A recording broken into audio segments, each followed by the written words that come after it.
네, 김지의 돌직구쇼에 오신 여러분 반갑습니다. 김지혜입니다. 저는 오늘도 저희 돌직구쇼 오픈 스튜디오 앞에 나왔습니다. 대선이 얼마 남지 않았습니다. 이재명 후보와 김문수 후보 그리고 이준석 후보의 사실상의 3파전으로 대선이 치러지는 가운데 이 3파전으론 승산이 없다라는 판단이 김문수 후보와 이준석 후보 양쪽에서 모두 다 나오고 있습니다. 이준석 후보는 단일화는 없다라고 못을 받고 있지만 내심 김문수, 이준석, 김문수 후보의 단일화 가능성이 정치권에선 계속 나오고 있습니다. 그 이유는 뭘까요? 이 단일화가 성사되기 위해선 넘어야 할 산과 조건이 있다는데 전문가들과 함께 잠시 후에 이야기 나눠보겠습니다. 전 비가 오나 눈이 오나 매일 아침 이곳에서 여러분을 기다리겠습니다. 김지의 돌직구쇼 지금 라이브로 시작합니다. 잠깐만요.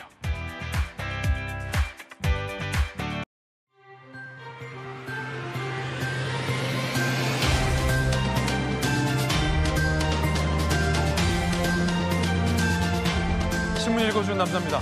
복귀했습니다. 자, 대선이 얼마 남지 않았습니다. 19일 남았는데요. 19일 앞으로 다가온 대선을 앞두고 김문수, 이준석 후보 간의 막판 이 단일화의 가능성을 두고 정치권에서 얘기가 많습니다. 이준석 후보는 절대 단일화는 안 하겠다라고 선언하고 있지만 내심 이준석 후보의 이 지지율과 여론에 달렸다라는 분석도 많습니다. 잠시 후에 전문가들과 함께 이야기 나눠보겠습니다. 오늘 조간신문 4가지 키워드 준비되어 있습니다. 함께 보시죠. 먼저 첫 번째 키워드입니다. 첫 번째 키워드는 뭘까요? 바로 이겁니다. 강행. 동아일보가 오늘 일면에 썼습니다. 뭔가를 강행하겠다는 건데 이거 어떤 걸까요? 함께 보시죠. 이재명 부하기 법안 그리고 사법부 압박 움직임 법안 이 대선 앞에 무더기로 강행하고 있다. 동아일보가 오늘 민주당을 강하게 비판하는 기사를 크게 보도했습니다. 이른바 이재명 면소 법안을 민주당이 법사위에서 일방 처리했다. 그리고 조희대 대법원장과 대법관 11명을 청문회에 불러 세우려 하면서 정청래 법사위원장이 세상 바뀐 줄 모르고 라는 표현 등을 쓰고 있다는 겁니다. 이뿐만 아니라 이 대법관을 최대 100명까지 늘리겠다는 법안도 추진 중이라 논란이 일고 있습니다. 오늘 동아일보는 김순덕 칼럼에서 이재명 후보가 사법부를 발 아래 두려 하고 있다라고 강하게 비판하기도 했습니다. 비단 동아일보뿐 아니라 조선일보에서도 사설로 비판하고 있습니다. 여러분 어떻게 생각하십니까? 이어서 다음 키워드입니다. 두 번째 키워드는 이겁니다. 경고, 서울경제 이면 기사 함께 보시죠. KDI가 올 성장률을 0.8%로 전망했습니다. 경고가 나오고 있습니다. 정부기관의 첫 0%대 경고가 나온 셈입니다. 대내외의 불확실성이 커졌기 때문에 복합 위기라는 겁니다. 내수, 투자, 수출 모두 다 부진하다. 빨간불이 켜졌습니다. 이어서 다음 키워드입니다. 세 번째 키워드는 이겁니다. 증강, 국민일보 이면 기사입니다. 미 국방정보국이 북 ICBM 보유량이 10년 내 50기로 증강할 것이다 라고 경고했습니다. 미국의 대공 방어체계 추진 과정에서 북한의 이 전력을 분석한 얘기인데요. ICBM, 대륙을 날아가서 타격할 수 있는, 즉 미국을 겨냥한 북한의 무기가 5배 넘게 증강될 수 있다는 경고가 나온 겁니다. 특히나 러시아와의 어떤 협력 관계가 증대되면서 러시아의 첨단 기술이 북한으로 들어가고 있다라고도 전문가들은 분석하고 있습니다. 이어서 다음 키워드입니다. 네 번째 키워드는 이겁니다. 전직, 중앙일보 일면 기사입니다. 스승의 날입니다. 존경이 사라진 교실, 선생님이 떠나고 있다는 기사 실리고 있습니다. 스승의 날을 맞아서 퇴직하거나 휴직하거나 전직하는 교사들이 선생님들이 늘고 있다는 겁니다. 학부모들 등살에 그리고 급여도 낮고 선생님들에 대한 자부심이 무너진 지 오래다라고 기사 쓰고 있습니다. 존경하는 선생님 한 명쯤은 가슴속에 있어야 그래야 행복한데 존경하는 스승도 애정하는 제자도 양쪽 모두 없어진 시대인 것 같습니다. 씁쓸합니다. 지금까지 신문 읽어준 남자였습니다.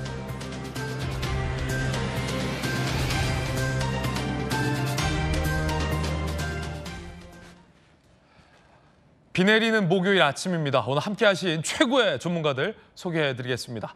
엘리트 검사 출신의 김광삼 변호사님, 그리고 방송기자, 방통위 부위원장 출신의 안용환 전 의원님 나오셨습니다. 민주당의 원내대표를 지내신 홍익표 전 대표님, 그리고 정치 부의장을 맡고 있는 성치훈 부의장님 나오셨습니다. 어서 오세요. 대선이 며칠 남았게요. 19일밖에 남지 않았습니다. 그런데 여전히 정치는 생물이다라는 말이 정치권 안팎에서 제기되고 있습니다. 이 보수 진영에서는 김문수, 이준석 두 후보의 단일화 얘기가 집중적으로 거론되고 있는데 오늘 최고의 전문가들 모신 만큼 과연 대선 막판 단일화 변수의 가능성, 그 조건 타진해 보겠습니다. 첫 번째 얘기 지금 시작하겠습니다. 정치는 생물이다. 이런 얘기가 많죠.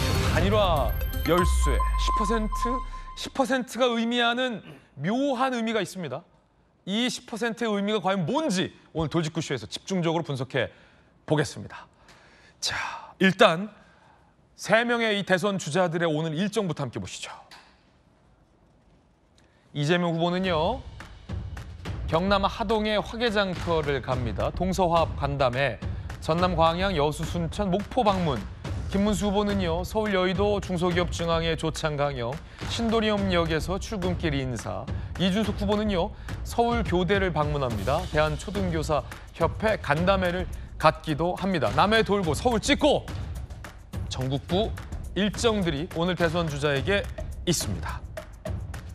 자, 이 3파전 양상으로 지금 대선이 치러지고 있는 건데 정치는 생물이다. 이 표현 말고 그 다음으로 가장 많이 쓰는 말이 정치는 어떤 가능성의 예술이다. 이런 말도 많이 씁니다. 아무래도 앵커가 정치부 취재를 오래 했기 때문에 이런 말들이 참 많이 들어왔습니다. 정치는 생물이다, 가능성의 예술이다.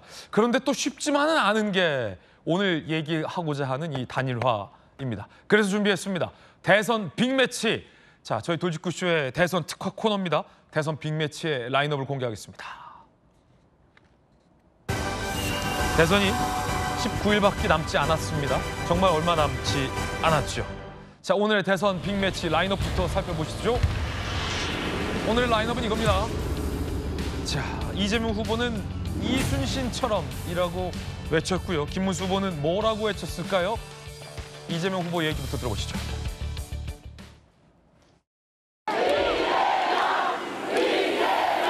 저는 이순신이라는 이분을 사실은 존경한다는 걸 넘어서서 경외합니다. 그리고 그분의 인생 중에서 마지막 전투에서 굳이 패주하는 적선을 쫓아가면서 그렇게 극렬하게 전투를 이어가다가 굳이 왜 그 위험을 감수하고 사망하셨을까? 그 생각을 해요. 아무도 모르죠. 그런데 제 입장에서 현대적으로 해석을 해보면 죽으려고 일부러 그러신 게 아닐까. 매우 유능한 장수였는데 그 도중에 죽을 뻔했잖아요. 모함을 당해서. 승전하고 난 다음에 자신의 운명이 생각나서 그러지 않았을까라는 게 제 생각이에요. 나라도 지금도 그러면 안 된다는 겁니다. 정치라고 하는 게 그림자도 있고 양지도 있는 거 아닌가요? 세상이 왼쪽 날개도 있고 오른쪽 날개도 있어야 나는 거지. 그리고 그 속에서 타협하고 조정해야지. 민주당, 야당 다 없애버리겠다. 이재명 없애버리겠다. 이러면 이게 정치가 되겠습니까? 자, 이순신처럼을 외쳤습니다. 일단 이순신처럼부터 얘기 들었습니다. 왜 이순신을 언급했을까가 궁금했는데 이순신과 이재명 후보의 어떤 연결고리를 이재명 후보는 여기서 방금 들으신 것처럼 찾았군요. 일부러 죽으려고 그랬다. 모함을 당했다. 어떤 이 암살의 혹은 뭐 모함의 죽음의 위협 이런 것들을 얘기하면서 이순신 이 장군과 이재명 후보 본인을 이제 등가 비슷하게 좀 연결고리 찾은 것 같은데 자, 또 역사 전공하신 우리 안용환 의원님께서 어떻게 보십니까? 일단 본인은 이순신 장군은 뭐 우리 어렸을 때 배웠던 성웅이죠. 나라를 구한. 제가 묘하게 어제 인근 서점에서 이순신 관련 영자책을 하나 사서 읽다가 나왔는데 오늘 주제가 이렇게 됐네요. 뭐 이순신 장군 하면은 일본의 최고의 명장인 도고라는 그러니까 발틱 함대를 무너뜨린 러일 전쟁 때 그 장군이 나를 이순신 장군과 비교하지 말아라. 그건 난 비교의 대상이 안 된다. 일본 최고의 명장이 그런 이야기를 했습니다. 일본 명장조차도 그렇죠. 시켜 세웠던. 그다음에 세계 해군사를 연구한 영국의 해군 제독도 넬슨에 비견될 정도라고 하지만은 이순신 장군 23전 23승을 한 세계 전쟁 역사상 유일무이한 전공을 세우신 분입니다. 그런 영웅과 비교하는 것 자체가 저는 좀 솔직히 좀 그렇다는 생각이 들고요. 그런데 방금 표현 중에 이순신 장군님한테 어떻게 죽으려고 하는 표현을 씁니까? 그런 표현이 굉장히 전 아니었어요. 저건 아니었다는 생각이 들고요. 그리고 이제 본인이 이순신 장군과 연계하는 것은 이제 모함을 받았다. 네네. 그래서 죽을 뻔했다. 이제 이 측면인데, 자, 대한민국의 사법 시스템 하에서 대법원에서 유죄 취지의 판결을 내린 것을 모함을 받았다고 할 수 있을까요? 유죄 취지의 판결을 내린 것을 얻기 위해서 지금 온갖 무리수를 두고 있는 거 아니겠습니까? 이순신 장군은 모함을 당해서 묵묵히 당했습니다. 그러나 이순신 장군의 필요성을 느낀 신하들의 조언에 의해서 선조가 할 수 없이 손을 놓을 수밖에 없었던 것이죠. 그리고 이순신 장군은 자리를 탐하지 않았어요. 제 이름 말하려니까 참 목이 맵니다만 이순신 장군은 이랬습니다. 당신 유성룡과 인척관계에 있으니까 당시 인사권을 쥐고 있던 유성룡에게 한번 찾아가 봐라. 싫다. 가까이 가기도 찾아가지 않겠다. 왜? 오해받기 싫으니까. 그렇게 이순신 장군은 무리하게 권력을 추구하지 않았습니다. 무리하게 정말 주위 측근들을 희생시켜가면서 그러지 않았거든요. 그래서 이순신 장군과 비교하지는 하고는 싶겠지만은 저런 식으로 비교를 해서는 안 된다는 생각이 들고요. 마지막으로 방금 이재명 후보가 왼쪽 날개도 있고 오른쪽 날개도 있어야 나라에 된다는 말, 혹여 대통령이 된다면 그걸 꼭 명심해 주기 바랍니다. 네. 이제 본인을 없애기 위해서 왼쪽 날개를 붕괴시킨다라는 표현을 한 것 같지만은 혹여 대통령이 된다면은 역사는 왼쪽과 오른쪽 두 개의 날개를 같이 저어야만이 또 독수리는 날 수 있습니다. 수레바퀴도 왼쪽과 오른쪽 바퀴가 같이 써야만이 갈 수가 있습니다. 그런데 이제 아마도 저는 제일 두려운 게 내란 청산이라는 이름하에 온갖 특검을 만들어서 우파를 붕괴시키려고 하는 그런 음모가 나오지 않을까 상당히 우려가 되는 그런 순간입니다. 안영환 의원님의 어떤 의견 들어보셨습니다. 이번엔 홍익표 대표님의 의견도 궁금합니다. 네. 어제하고 오늘 이제 공교롭게도 이재명 후보의 일정이 그 영호남 지역의 이순신 장군과 관련된 장소를 이제 쭉 이어지는 것 같습니다. 오늘은 이제 여수광양 쪽으로 가시니까요. 저는 이렇게 생각합니다. 이순신 장군과 본인을 동일시한 게 아니에요. 경애란 말을 썼지 않습니까? 경애란 말은 존경, 또 심지어 그 존경을 넘어서서 약간 그 두려움의 대상까지 가는. 그러니까 그만큼 그것은 우리가 보통 하느님이나 신에게 경외감을 갖는다 이런 얘기를 보통 많이 하잖아요. 그러니까 내가 이순신하고 같은 존재다 이런 얘기를 하는 건 아니에요. 자기가 본받고 따르고 싶다는 의미지 동의시했던 건 아니기 때문에 마치 나를 이순신하고 똑같다 이런 사람으로 얘기한 그런 과대 이렇게 스스로를 그렇게 평가한 건 아니고 네네. 다만 본인은 이순신 장군의 몇 가지 점을 담고 싶어 했던 것 같아요. 죽으려고 했다 이게 표현이 그런데 죽으려고 했다라는 것은 이순신 장군이 죽음을 각오하고 한 거죠. 그러니까 본인 역시 지금까지 정치 역정 또 자기가 대통령 되려고 하는 그 핵심은 어떤 개인적인 영달이나 이런 것보다는 공인으로서 공적 마인드를 갖고 대한민국이라는 나라를 어떻게 이끌어갈 것인가는 뭐 죽음을 각오한다. 현실 정치에서 전쟁터가 아닌 이상 죽음을 각오한다고 얘기할 수는 없는 거 아니겠습니까? 거기에 핵심은 나 개인의 영달이 아니라 대한민국과 국민을 위해서 내가 뭘 할 건가는 공익적 마인드를 강조하기 위한 것이 아니었을까 생각하고요. 저는 한 3가지 포인트가 있다고 생각을 합니다.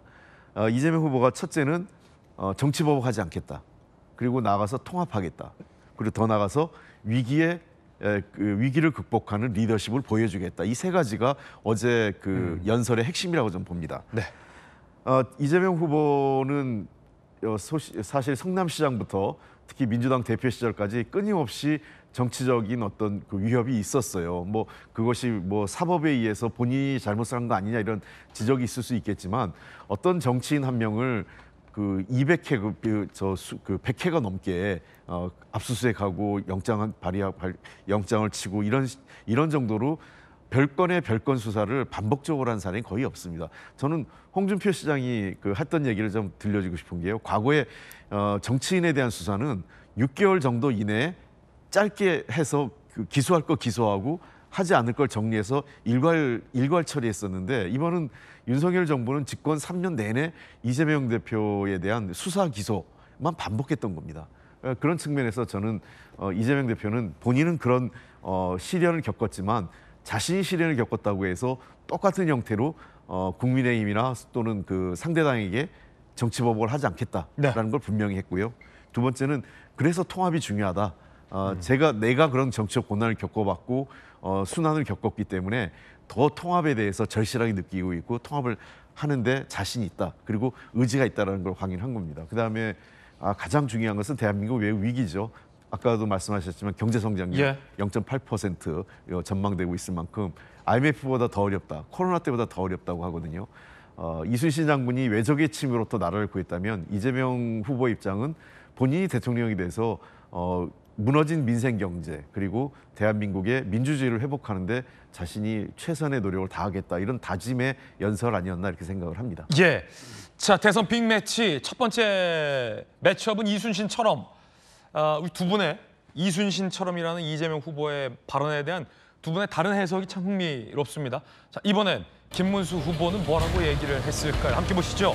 대선 빅매치 매치업 라인입니다. 이순신처럼 이번엔 뭘까요? 어사 김문수가 나왔습니다. 마패를 차고 있는 모습도 보이는군요. 들어보시죠. 마패를 목에 걸어주시겠습니다. 이 마패로 이재명을 잡아 세상을 바로잡아달라는 진주 시민과 국민들의 염원이 되겠습니다. 요즘에 생활이 좀 어려우시죠? 우리 국민의힘에서 국회의원들이 많이 오셨습니다만은 다들 노력을 하고 있는데 부족한 점이 많습니다. 그래서 저희가 우선 큰 점로 앞으로 더 잘하겠습니다. 다짐을 드리면서 시민 여러분들께 큰 절을 올리겠습니다. 앞으로 더 잘하겠습니다.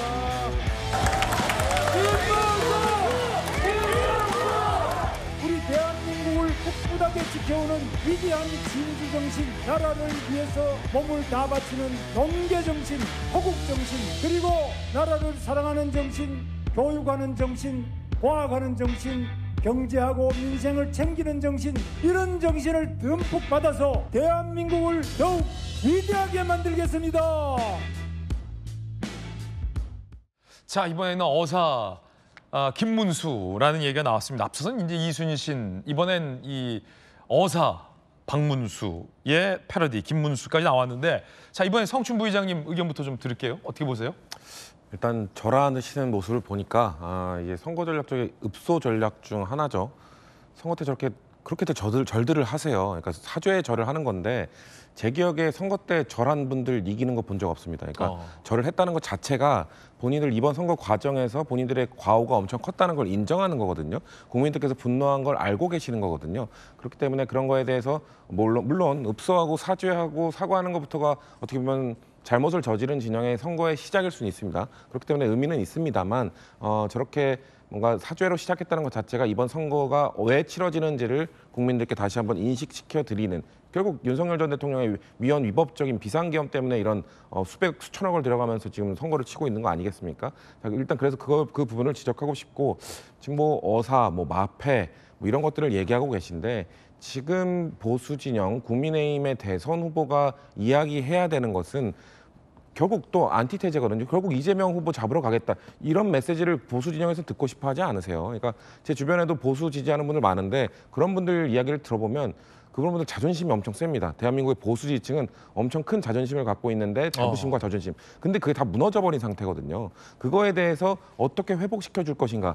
왜 보수가 이렇게 무너졌는가? 왜 보수가 이렇게 자존심을 구기게 됐는가? 이거에 대한 설명과 해법을 듣고 싶은데 계속해서 이재명 잡으러 가겠다, 이재명이 나쁜 놈이다, 이런 식으로만 얘기해서는 보수 분들이 듣고 싶은 얘기가 아니에요. 그래서 지금 제 주변에도 보수 지지자들 얘기를 들어보면 그분들이 김문수 후보 솔직히 부끄러워서 못 찍겠다, 이런 얘기 많이 합니다. 마패로 안 된다? 그렇죠. 마패 이런 것들로 뭐 누굴 잡으러 가겠다가 아니라 어떻게 재건할지에 대한 메시지를 던져줘야 되는데, 전 국민의힘 경선 과정에서도 그 얘기했었거든요. 전부 다 이재명 내가 이길 수 있다, 이재명이 이길 수 있다. 아니, 국민의힘 후보라면은, 보수 진영의 후보라면은 보수를 어떻게 재건하겠다는 메시지를 먼저 던져야지 왜 이재명 안티테제만 하느냐. 전 그때부터 지적했는데 여전히 지금 메시지가 안 바뀌고 어사, 마패 뭐 이재명 후보 잡으러 가겠다 이런 메시지로는 절대 지금 지지를 못 뒤집을 겁니다. 근데 할 수 있는 이야기가 저거밖에 없다라는 뭐 현실적인 문제도 있을 것 같은데 조금 더 고민을 해보셔야 되지 않을까 저는 그렇게 조언드리고 싶습니다. 예. 그래서 사실은 이 김문수 후보와 이준석 후보 그리고 이준석 후보와 김문수 후보 간의 이른바 단일화 가능성에 대한 이야기들과 관측과 분석이 정치권에서 많이 제기되고 있습니다. 일단 여론조사 한번 보실까요? 3자 가상 대결입니다. 자, 이재명 후보의 지지율을 보면 49%, 4월 넷째 주에 49%였다가 5월 첫째 주, 5월 둘째 주에 들어서 48, 46으로 다소 지지율의 변동이 있습니다. 자, 김문수 후보는 26, 29, 33. 아무래도 후보가 됐다가 아니었다가 후보가 되는 과정을 거치면서 결집하는 양상들이 있고요. 그래도 46, 33. 이준석 후보는 비슷합니다. 7, 8, 7. 거의 비슷한 수준입니다. 자, 3파전 양상일 때에는 이른바 김관선 변호사님 가망이 없다. 뭐 이런 얘기가 사실 정치권에서 나오고 있거든요. 그래서 김문수, 이준석, 김문수 후보의 단일화 얘기가 나오는 건데 뭐 물리적으로만 합쳐보면 저 5월 둘째 주 보면 두 후보의 지지율 합치면 40이에요. 그러면 이제 앞자리 수가 같아지는 거죠. 그러면 지지율 양상의 흐름상 김문수 후보, 이준석 후보가 단일화를 하면 해볼만하다. 이런 얘기들이 정치권에서 많이 나오고 있는 것 같은데 그러니까 3파전으로는 필패다. 이런 어떤 분석이 지금 나오고 있는 것 같아요. 어떻게 보십니까? 근데 이제 저희 여론조사만 기준으로 하면 제가 YTN에서 의뢰한 거잖아요. 네네. 다른 여론조사는 또 다른 게 엄청 많아요. 그렇군요. 그래서 그건 저 방송이라서 뭐 언급하기는 어렵지만 저 여론조사만 기준으로 하면 뭐 앞으로 어떠한 추세가 좀 중요하긴 하지만 네네. 지금 순간으로 따진다고 한다면 단일화를 하면 충분히 해볼 만한 그러한 대선이다 이렇게 볼 수 있어요. 그렇군요. 그런데 의외적으로 이제 처음 여론조사도 그렇고 이후의 여론조사 보면 아까 그 여론조사도 약간의 김문수 후보가 이제 상승세를 타고 있잖아요. 이 상승이 어디까지 갈지는 모르겠어요. 특히 지금 현재 보수는 엄청 분열돼 있거든요. 그러니까 보수를 자처하는 사람들, 국민의힘을 지지하는 사람들도 김문수 후보는 찢지 않겠다는 사람들이 제 주위도 상당히 많이 있습니다. 그러면 그런 사람들이 뭐 미워도 뭐 김문수다 하고 돌아왔을 때 그러면 지지도가 이제 어떻게 변할 것인가 그 향방을 첫 번째는 봐야 할 것 같고요. 일단은 단일화를 하지 않으면 사실은 이기기 엄청 힘든 그러한 선거라고 보는데 일단 뭐 이준석 후보가 단일화에서 완전 100% 선을 긋고 있잖아요. 그러면 지지도가 과연 지금 10% 이상의 지지도가 이준석 후보가 나와도 네네. 단일화를 거부할 가능성이 크고 더구나 10% 밑에면 또 마찬가지 될 가능성이 크다. 그래서 단일화 가능성은 이제 제가 볼 때는 쉽지 않고 거의 되지 않을 가능성이 크다 이렇게 봅니다. 이준석 후보 입장에서는 이 대선을 치르는 데에 드는 막대한 이 대선 비용 부담도 좀 현실적으로 있을 것 같은데 15% 이상 나오면 다 보전받지 못하잖아요. 그럴 경우에는 이 대선에 치르는 비용, 개혁신당이 굉장히 좀 부담스러울 텐데 그 부분도 좀 현실적으로 고려가 될까요? 김관선 변호사님. 그런데 이번에 지금 중앙선거에서 받은 금액이 그게 많지 않습니다. 한 15억 정도 돼요. 그리고 아마 개혁신당 내에 있는 돈이 그렇게 많지 않을 거예요. 네.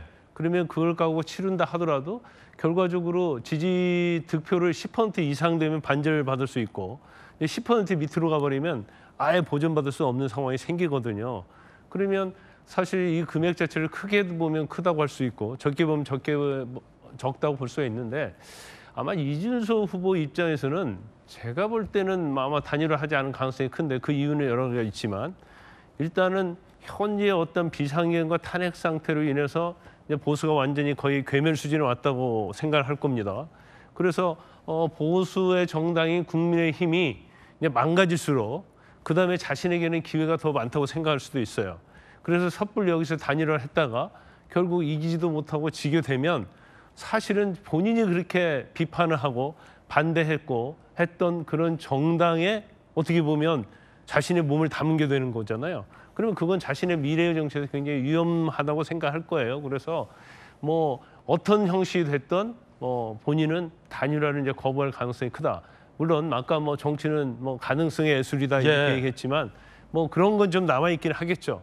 워낙 이게 변동성이 심하기 때문에 그러지만 현재 기준으로 볼 때는 뭐 단일화는 쉽지 않다 저는 그렇게 봅니다. 예, 앞서서 이제 이 3파전 지지율 추이를 좀 다시 한번 띄워주시면 이런 저 분석들이 많더라고요. 안영환 의원님. 그러니까 지금은 이준석 후보가 단일화를 해서 두 후보가 합쳐봤자 40이지만 이게 며칠 뒤 두 후보가 합쳤을 때 이재명 후보를 상대로 이기거나 같은 유효한 어떤 지지율이 나오게 되면 이준석 후보가 단일화를 마냥 거부할 명분도 모자라진다, 없어진다 이런 관측도 있더라고요. 결국은 김문수, 이준석 두 후보의 지지율 상승 여부에 단일화의 어떤 가능성 여부도 좀 달렸다 이런 관측도 나오는 건데 어떻게 보십니까? 그러니까 둘이 합쳐서 이길 수 있으면 뭐 단일화를 해볼 여지가 커지지만 둘이 합쳐도 이길 수 없다면 굳이 단일화를 할 필요가 없다 뭐 이런 것 같아요. 저는 사실 이런 정치 공학 이야기를 별로 하고 싶진 않지만 네네. 굉장히 공학적인 이야기입니다. 이제 플러스 마이너스 수가 들어간 이야기인데 이준석 후보 입장에서 본다면은 단일화를 해서 이길 가능성이 높다고 했을 경우에만 그렇죠. 단일화에 응하겠죠. 필수 조건이군요, 네, 그게. 그렇죠. 그러니까 현재 단일화의 키는 이준석 후보가 잡고 있습니다. 국민의힘이 잡고 있는 건 전혀 아니에요. 네. 국민의힘당도 그걸 알고 대응을 해야 될 겁니다. 그래서 이제 이준석 후보 입장에서 본다면은 만약에 이길 가능성이 있다고 한다면은 단일화하면서 지분을 확보할 수 있겠죠. 당권을 확보할 수도 있다든지, 뭐 내각의 지분을 확보할 수 있다든지.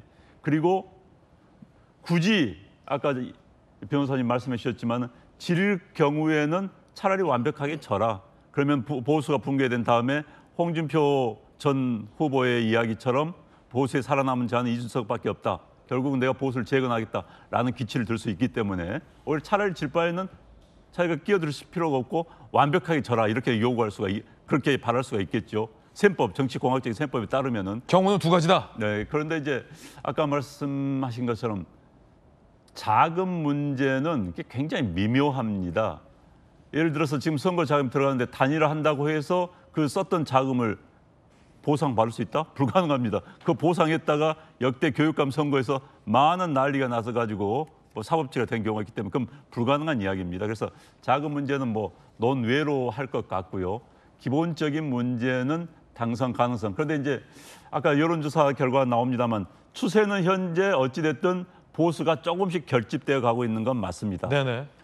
이제 제가 뭐 연구해 본 결과 뭐 논문에도 나왔습니다만은 보통 이제 대통령 후보가 3개월 전에 보통 뽑힙니다. 통상적인 선거에서라면 이번 이제 예외적인 경우죠. 그러면 한 달 전에 마음을 정한 그 후보에서 크게 변하지가 않습니다. 그리고 지금 마음을 정하지 못했다는 한 달 전에 마음을 정하지 못했다는 그런 유권자들은 투표장에 안 나올 가능성이 매우 높습니다.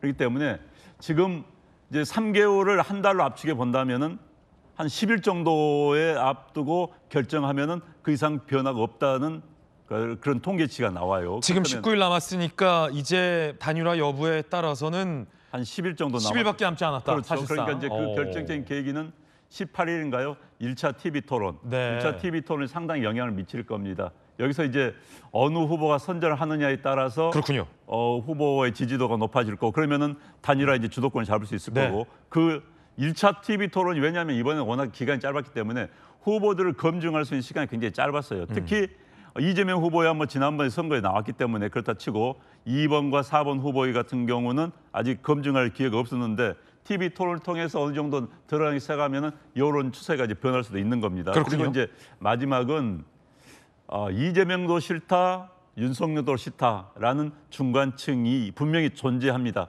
그들이 아직 결심 못한 것도 맞습니다. 그들 표가 기권을 하든지 아니면 특정 후보에 가든지 이 양 갈래에 서 있기 때문에 10여일 남았다. 이것을 끌어모으는 것 이것이 이제 국민의힘당의 자세, 태도에 딸린 거죠. 이 부분은.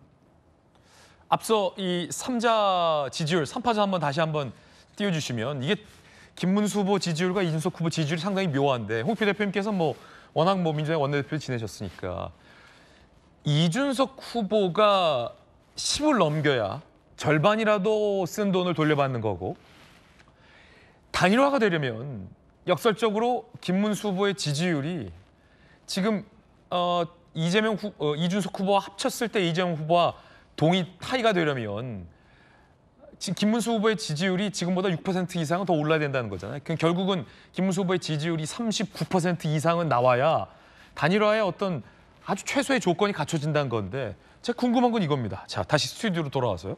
홍영표 대표님, 물론 예. 강 건너 당의 얘기긴 하지만 지금 김문수 후보가 지지율을 올리려면 필수 불가격으로 한동훈 후보에게 찾아가서 삼고초를 하서라도 이른바 한동훈 후보를 지지하는 지지자들의 도움을 구해야 되고 단일화와 관련해서 여러 잡음이 있었긴 했습니다만 많은 국민의힘 당원들이 지지하고 있는 한덕수 후보에게 삼고초려하는 모습을 보여줘야 김문수 후보의 지지율이 아까 말했던 39, 40까지 올라갈 텐데 김문수 후보 아직 그런 모습을 지금 보이지 않고 있는데 그 뭡니까 그 이유는? 글쎄요, 아마 그 문제는 조금 당내 정리가 좀 돼야 될 것 같아요. 예. 시간이요. 왜냐하면 이 단일화 경선 과정이 아름답지 않았잖아요. 공정하지도 않았고 투명하지도 않고 사실은 잘못하면 경선에 나왔던 사람은 전부 다 아웃되는 초유의 일이 벌어질 뻔했었고 또 역으로 얘기하면 한덕수 전 총리 입장에서도 마음이 되게 불편할 거예요. 나 나오면 다 해줄 걸 알았는데 그게 안 됐기 때문에 한덕수 전 총리 입장도 결국은 약간 혼자 생각하면 바보된 느낌이 들 수도 있기 때문에 이 단일화 이후에 마음이 안 모아지죠. 근데 이 단일화라는 게 굉장히 어려워요. 그래서 정치공학적 접근도 있어야지만 정서적, 심리적 접근도 매우 중요합니다. 왜냐하면 이 단일화를 할 때 되게 단일화를 하려고 하는 쪽은 지지율이 우세하거나 유리한 입장에서 하려고 그러잖아요.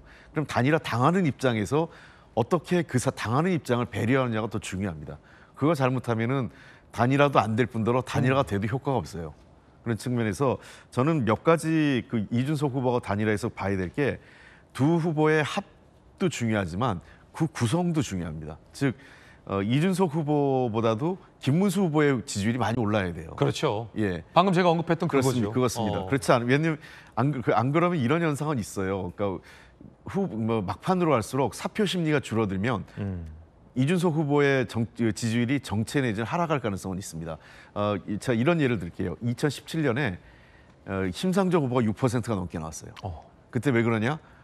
문재인 후보가 무조건 이긴다고 봤던 거예요. 네. 그러니까 그 당시에 정의당을 지지하는 지지자들이 다 찍어줬어요. 그러나 지난번 대선 때는 굉장히 2점 몇 프로밖에 안 나왔잖아요. 그 얘기는 박빙일 때는 사표 심리 방지 때문에 표를 모아줍니다. 이 지지자들이. 그런 게 있고 두 번째 이런 정치공학적 접근 말고 더 중요한 것은요. 이준석 후보가 쫓겨나다시피 당을 나갔잖아요. 당대표 하다가. 그런 측면에서 돌아올 수 있는 명분을 줘야 됩니다. 명분이 있어야 된다. 네, 그러기 위해선 첫 번째가 우리가 앞으로 논의할 내용이지만 윤 대통령의 거치죠. 윤석열 대통령이 최소한 출당되고 소위 윤석열 정권 하에서 호가호위했던 친윤 세력들에 대한 백의종군 그분들의 이설 후퇴 정도가 이루어져야 돼요. 그리고 이를 바탕으로 해서 보수의 재편에 대한 로드맵이 있어야 됩니다. 그러니까 이준석 후보 입장에서는 이번에 본인이 내려놓을 때에는 그럴 만한 보수의 미래, 자신의 정책 미래에 대한 로드맵이 어느 정도는 그려져야 되는 거지. 단순히 선거에서 누가 이재명 후보를 막기 위해서 이재명 후보를 막는 것은 국민의힘은 절박할지 모르겠지만 이준석 후보 입장에서 그렇게 절박하지 않은 거예요. 그렇군요.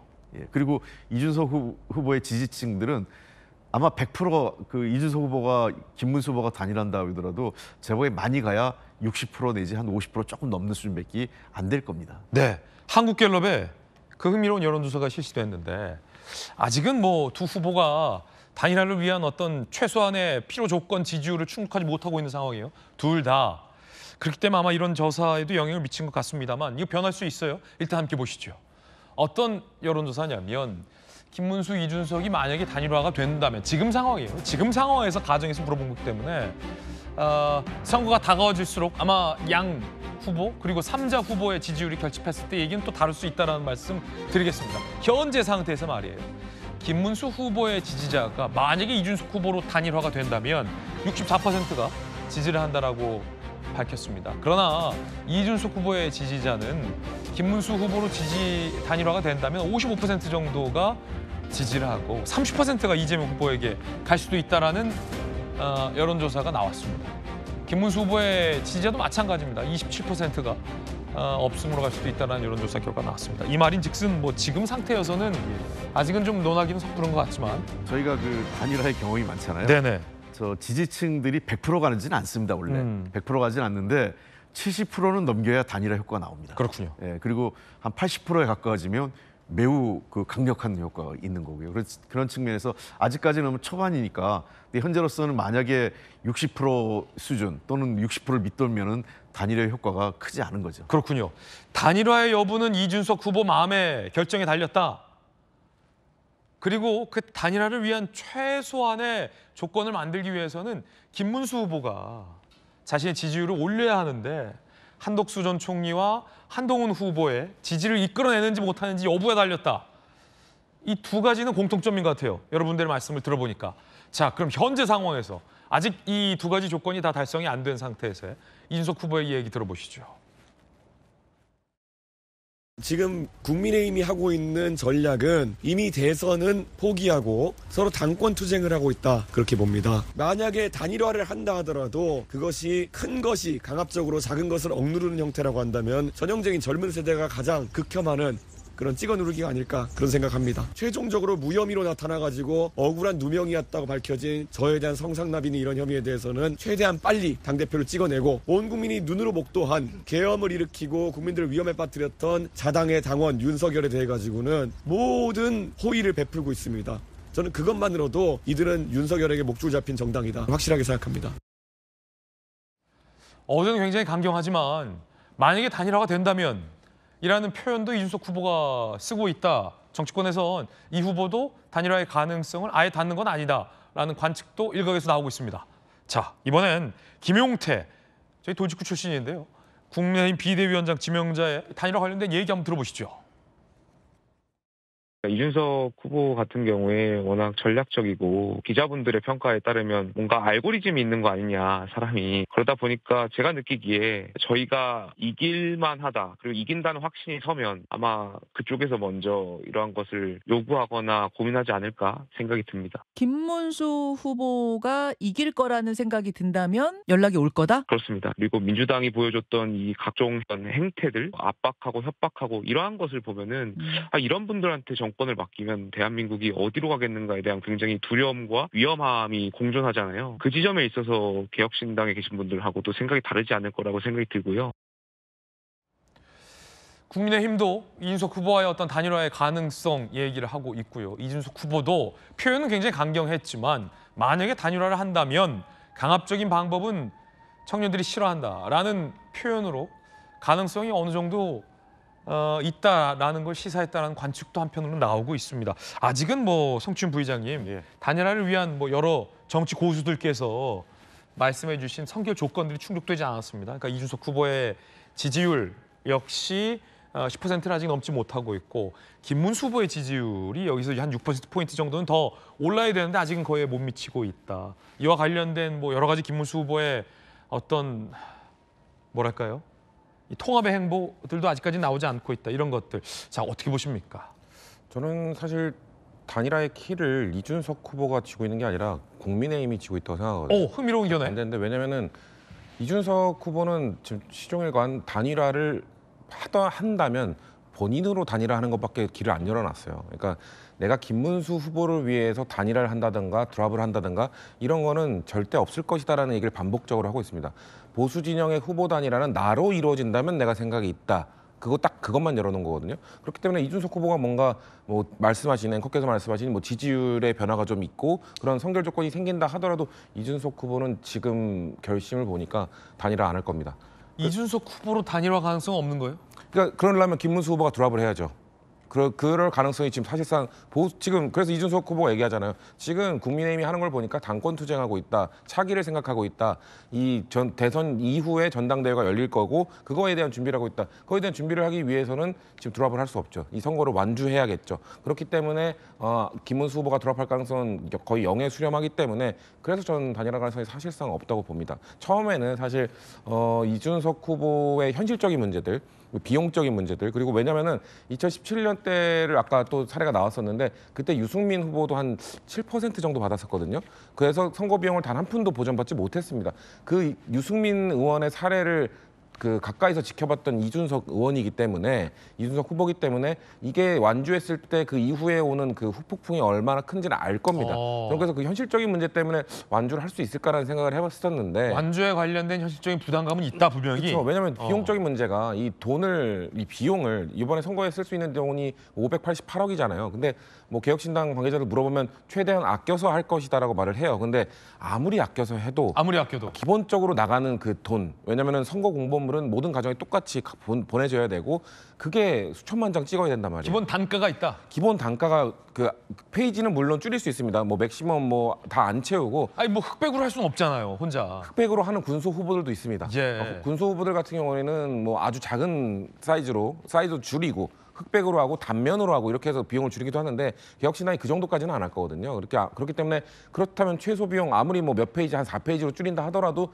그것만 해도 100억 단위가 될 거거든요. 그러니까 그 돈이 만만치가 않아요. 그래서 저는 현실적인 부분이 있다고 생각했는데 개혁신당 관계자들 얘기를 계속 들어보면 그런 것 상관없이 우리는 완주할 의지가 되게 뚜렷하게 보이더라고요. 그렇기 때문에 그리고 우리가 아까 7% 8% 정도 나왔었잖아요. 여기에 또 뭐가 있냐면 거기에는 지금 응답, 뭐 지지 후보 없음, 잘 모르겠음이 있잖아요. 그분들은 투표장으로 끝내 향하지 않을 가능성이 있습니다. 그렇게 된다면 저 지지율을 100으로 변환한다면 7% 8%가 거의 10이 넘을 가능성도 있거든요. 그러니까 이 개혁신당 그것까지 생각하는 겁니다. 이 정도에서 조금만 올라가면 우리 두 자릿수는 무조건 가능할 것 같다라는 판단이 들 수도 있고 그렇게 되면 이제 현실적으로 그럼 절반은 보전받을 수 있겠다. 그러면은 더더욱 완주할 가능성이 높아지는 거죠. 그렇기 때문에 저는 이준석 후보가 저렇게 얘기하고 아까 뭐 여지를 남긴 것 아닌가? 뭐 단일화한다면의 조건은 무조건 그 그림은 김문수 후보의 드랍이기 때문에 사실상 불가능하다고 봅니다. 저는. 사실상 불가능하다. 네. 성춘 부의장의 의견과 앞선 패널들의 의견도 전해드리고 있습니다. 단일화의 어떤 선결 조건처럼 이준석 후보가 얘기한 것 중에 하나가 윤석열 전 대통령의 이른바 탈당인데 이런 보도도 나오고 있습니다. 전 대통령이 탈당을 요구하면 받아들일 것 같다라는 관계자의 전언입니다. 함께 보시죠.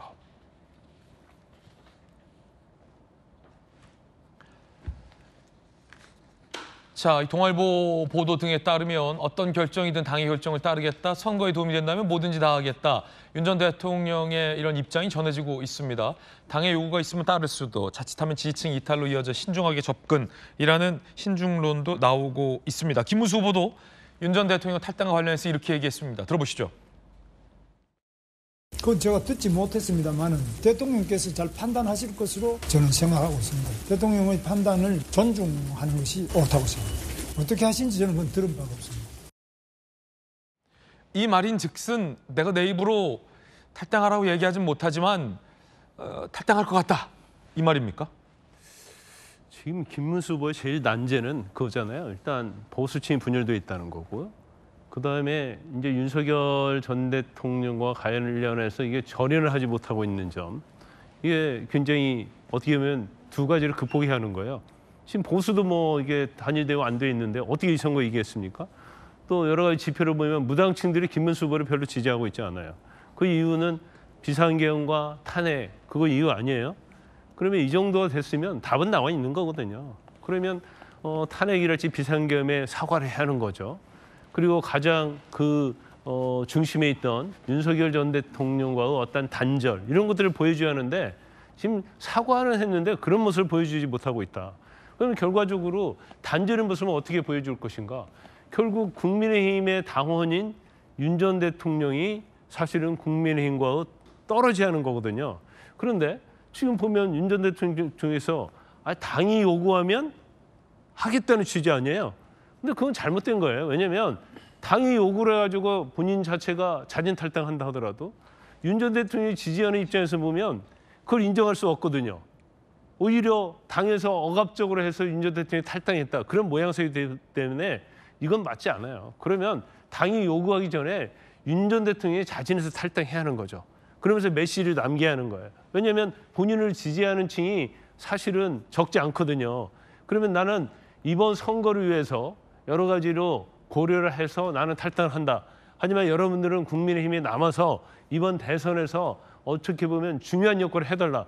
이 정도 메시지를 남겨주는 것이 사실은 전 대통령으로서 하는 뭐 아주 중요한 역할이다 보는데 당에서 요구하면 하는 대로 하겠다. 이건 사실은 말이 되지 않아요. 그래서 아마 이 부분이 조만간에 어떻게 하느냐에 따라서 무당층 중도의 표심에 상당히 영향이 많이 있을 거라고 봅니다. 윤 대통령은 본인이 행한 행위에 따른 결과에 따른 책임을 져야 됩니다. 현재 만에 하나 이재명 대통령이 이재명 후보가 대통령이 당선된다면 1등 공신은 윤석열 전 대통령이에요. 그건 뭐 부인할 수가 없는 사실입니다. 과거 윤석열 대통령이 만든 1등 공신이 뭐 조국이라든지 추미애라고 이야기 나오듯이 윤석열 대통령 그에 대한 책임을 져야 되는 거고요. 현재 국민의힘이 판이 불리하면 판을 흔들어야 됩니다.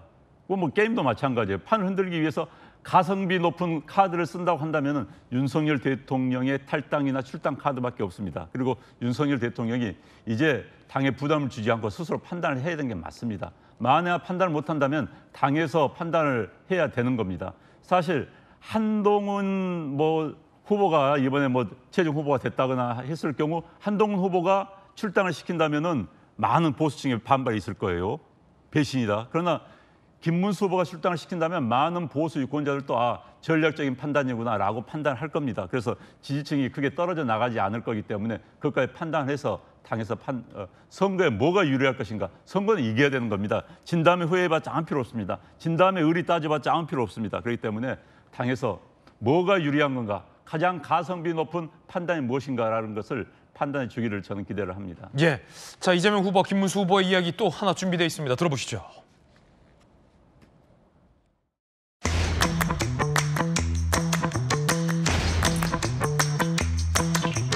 반말 한번 해도 되죠? 준비됐나? 준비됐나? 됐나? 됐다.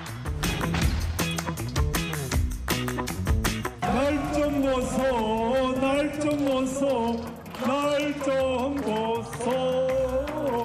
경기사과를 꺾은 듯이 날 좀 보소. 네, 이번엔 저희가 준비한 다음 순서입니다. 뜨거운 사건, 이 세 가지가 엄선돼 있습니다. 오늘의 인물 만나보시죠. 손흥민 선수가 오늘 핫쌈 첫 번째 주인공입니다. 손흥민 선수가 20대 여성에게 협박을 당했습니다. 어떤 일인지 함께 보시죠. 20대 여성과 40대 남성이 공범이에요.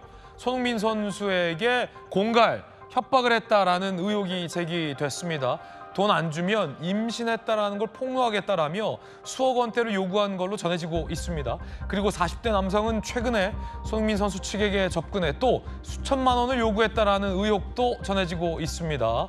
자, 손흥민 선수 측은요, 임신을 했다라고 속여서 협박을 했다라며 공갈 혐의로 고소를 했고요. 경찰이 이들을 체포했어요.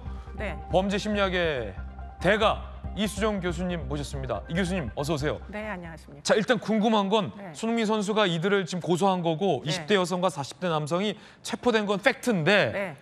20대 여성과 40대 남성이 공범이에요? 공범으로 지금 체포가 됐다고 알려지고 있고요. 그렇군요. 네, 공갈 협박이라는 건데 이 사건의 이제 경위를 보면 네네. 작년도 6월 달부터 뭔가 이제 이들 간에 관계가 있었던 걸로 보이는데 그 대목은 지금 수사 중이라고 합니다. 네. 처음에는 이제 이 여성 20대 여성이 임신을 했다 이렇게 이제 주장을 하면서 돈을 내놔라 하고 수억을 요구를 했어요, 작년도에. 아, 그럼 손흥민 선수의 아이를 임신했다라고 주장을 네, 한 거예요? 그런 주장입니다. 그런데 이제 요구를 했는데 그 다음에 뭐 돈을 줬는지 안 줬는지까지는 지금 정확히 알려진 바 없습니다. 그렇군요. 그런데 이제 이 사건이 어느 정도 잊혀지는 와중에 이번에 이제 수천만 원을 다시 재차 요구한 거고요. 이제는 도저히 참을 수 없는 손흥민 이제 선수가 고소를 한 것으로 그렇게 지금 알려지고 있습니다. 그럼 이겁니까? 손흥민 선수 측 주장을 보면 일단 임신은 허위사실이라는 거죠. 네, 그렇습니다. 공갈, 허위사실. 이거를 돈을 안 주면 이걸 SNS 등에 퍼뜨리겠다? 네. 손흥민 선수의 어떤 명예와 명예를 관련된 훼손을 부분인데. 하겠다 이런 이제 고의가 보이는데요. 네. 그런데 문제는 지금 이렇게만 이제 주장하는 게 진실인지 아닌지 여부를 가려야 되는데 요즘은 기술이 발달해서 양수 검사를 해도 DNA가 추출이 됩니다. 양수 검사도요? 네, 오. 그래서 친자 감별이 가능하다고 알려지고 있거든요. 그렇기 때문에 이런 문제는 지금 이 여성 측에서 아마 잘 알고 있지 못하는 것 같기도 한데 검증을 해보면 정확하게 나올 수 있는 여지가 있는 문제예요. 그렇기 그렇군요. 때문에 지금 사실관계는 뭐 양측의 주장이 첨예하게 갈린다 손 치더라도 진실은 입증될 수 있다. 그렇게 보입니다. 네. 물론 이제 해당 여성이 뭐 진짜 누군가의 아이를 임신했는지 여부도 좀 수사로 밝혀내야 하겠죠. 네, 그렇습니다. 네. 하지만 손흥민 선수 측에 따르면 뭐 손흥민 선수의 아이를 임신했다든가에는 전혀 사실 무근이다, 협박이다. 그럼 이건 공갈입니까? 공갈 행위입니까? 공갈인 것 같은데, 공갈 협박 같은데 이제 사실관계 진실을 밝힌 다음에 그 다음에 이제 뭐 판정을 하는 게 필요하지 않을까 싶고요. 좀 신중하게 시간을 들여서 무조건 뭐 손 선수를 비난할 것도 아니고, 그럼요. 또 여성을 또 뭐 무조건 비난할 것도 아니고, 그렇게 되면 이제 무고 같은 게 들어갈 수도 있잖아요. 일단 수사 결과 봐야 된다. 네, 그러니까 이제 일단은 기다려 보는 게 답이 아닌가 싶습니다. 그렇군요. 네. 손흥민 선수 측 입장이 나왔습니다. 오늘 나온 것 같은데 함께 보시죠. 자, 경찰은 실제 금품 오갔는지 등을 확인 중에 있다. 수사 중인 사안이다. 구체적인 사실관계는 확인 불가하다. 피고소인들이 주장하는 내용은 모두 허위사실이다라고 손흥민 선수 측의 입장이 나왔군요. 선처는 없다라는 입장이 나왔고요. 고소를 할 방침으로 지금 전해지고 있습니다. 손흥민 선수 언론 보도 관련 입장 정리. 손흥민 선수는 이 사건의 명백한 피해자다. 허위 사실로 공갈 협박을 해온 일당에게 선처 없이 법적 조치를 취하겠다라는 얘기도 나왔습니다. 지금 손흥민 선수 입장에 따르면 뭐 전혀 임신 여부는 허위 사실이고 사실 무근으로 현재는 좀 보이고요. 명백한 피해자다. 이게 만약에 지금 이 손흥민 선수 입장대로라면 김광삼 변호사님, 상대가 유명인이라는 이유로 20대 여성과 40대 남성이 짜고서 있지도 않은 뭐 임신 사실 등을 주장하며 금품을 요구하고 이 요구 사실을 들어주지 않을 경우에는 SNS에 유포하겠다. 이건 뭐 굉장히 악질적인 범죄로도 볼 수 있겠군요. 이게 정말 저 내용이 허위라고 하고 지금 보도 내용이 사실이라고 한다면 이제 우리가 보통 그런 걸 전형적인 꽃뱀이라는 얘기를 많이 하죠. 이게 뭔가 이게 관계가 있는 걸 전제로 해서 돈을 뜯어내는 경우도 있지만 전혀 그런 관계도 없음에도 불구하고 단지 손흥민 선수가 이제 세계적인 유명 스타다는 약점을 잡아서 이걸 가지고 이제 돈을 뜯어내는 것은 굉장히 좀 악질적인 거라고 봐요. 그래서 일반적으로 이제 법원에서도 이런 사건에 대해서는 굉장히 엄벌주의입니다. 그래서 형량도 굉장히 많이 세고요. 또 합의를 했다고 해서 잘 봐주지 않습니다. 그런데 이 사건에서 지금 어떤 내용이 좀 관심을 가질 수 있냐고 하면, 그러면 이 임신했다고 주장하는 이 여자가 손흥민 선수는 전혀 일명실도 없는 여자냐, 그렇지 않느냐. 이제 그 부분이 좀 관심을 가질 수 있고, 또 뭐 직접 간접적으로 어떤 뭐 스킨십이랄지 접촉이 있었느냐 없었느냐, 아마 그 부분도 대중이 굉장히 관심이 많이 가지고 있을 거예요.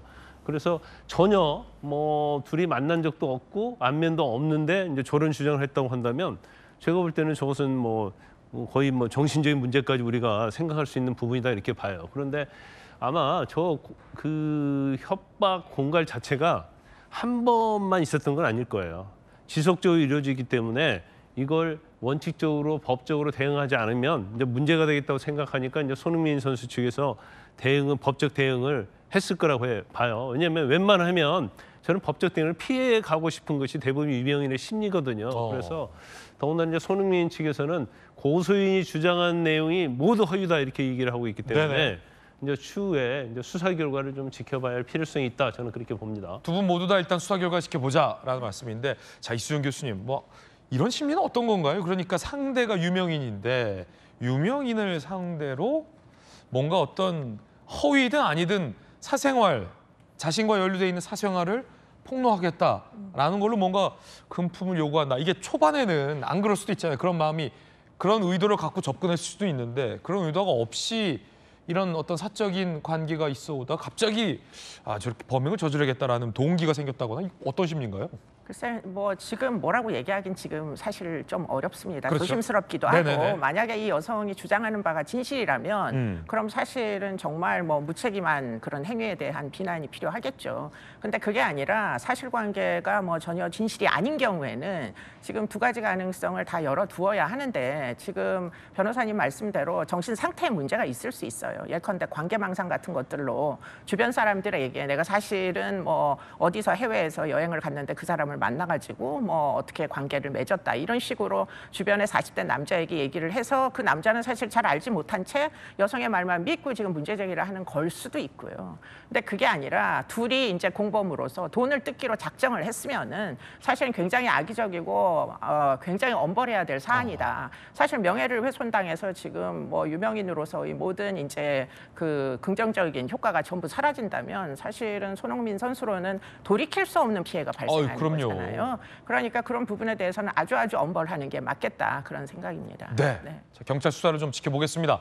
체포영장까지 나와서 체포를 한 초유의 사건인 만큼 경찰 수사 결과도 곧 나올 걸로 보입니다. 자, 이번엔 뜨거운 소식 함께하고 있는데 두 번째 소식 만나보시죠. 주인공은 누굴까요? 바로 백종원 대표입니다. 최근 연이은 리스크로 백종원 대표가 연신 사과를 했고요. 이 백종원 씨가 대표로 있는 더본코리아에서 여러 이제 더본코리아 산에 있는 브랜드의 반값 할인 행사를 진행한다라는 카드까지 꺼내 들었는데 이런 논란도 일고 있다고 합니다. 더본코리아의 소속 브랜드 매장에 반값 할인 행사를 벌이는 백종원 대표. 그런데 이런 논란이 일고 있어요. 홍콩 반점을 이용한 소비자들 사이에서 가봤더니 이 짜장면만 할인이 대상이 되더라. 네. 짬뽕은 반값이 안 된다. 네. 이 뭐 웃기는 짬뽕이다. 뭐 이런 얘기도 나오고 있고요. 알고 봤더니 이 짜장 할인도 SK텔레콤 이용 고객들만 짜장 할인이 되고 다른 통신사는 안 된다. 근데 또 알고 봤더니 작년에도 원래 하던 통신사 마케팅이었다. 이걸 또 이번에 통합 할인에 끼워 넣었다. 이런 논란도 일고 있습니다.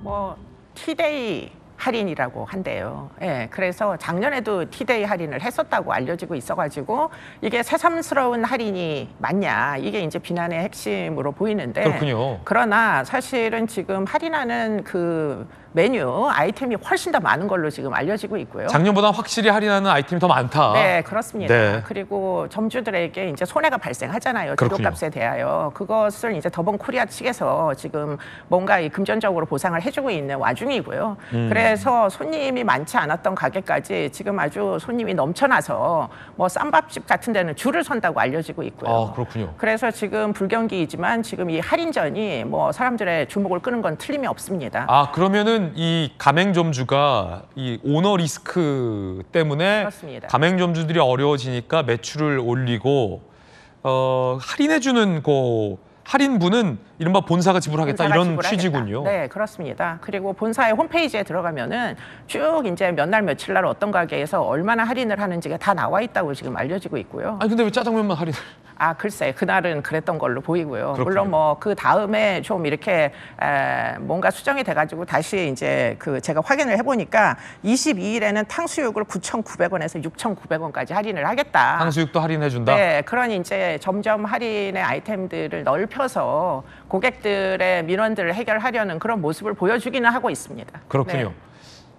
네. 예전에 어떤 여론조사에 보면 이 짜장면 짬뽕 여론조사는 선거철이어도 말해도 되는 거죠. 말해도 된답니다. 요즘 워낙 대한민국 국민들은 짜장면을 좋아할까 짬뽕을 좋아할까 궁금했는데 여론조사 기관의 결과에 따르면 대한민국 국민은 그래도 짜장면을 좀 더 좋아한다라는 여론조사 결과도 있지만 그래도 짬뽕을 좋아하는 국민들도 상당히 많은데 짬뽕에 대한 차별 아니냐 뭐 이런 얘기도 있는데 그런 건 오늘 비 아니다. 오는 날이라 비 오는 날은 짬뽕을 또 많이 먹으니까 네. 그런데 이것도 날짜에 맞춰서 가면 할인을 하는 것으로 알려지고 있습니다. 그렇군요. 네. 자, 백종원 대표가 사과를 하면서도 억울함을 호소해서 이것도 뭐 뒷말이 많다고 하는데 함께 보시죠. 모두 나의 불철이다. 특정 네티즌 몇 명이 국민청원 민원을 약 70건 올렸다. 지방자치단체 점주까지 힘든 상황이다. 라는 어떤 억울함도 호소하고 있다고 합니다. 그런데 이 더본코리아의 주요 논란을 보면요.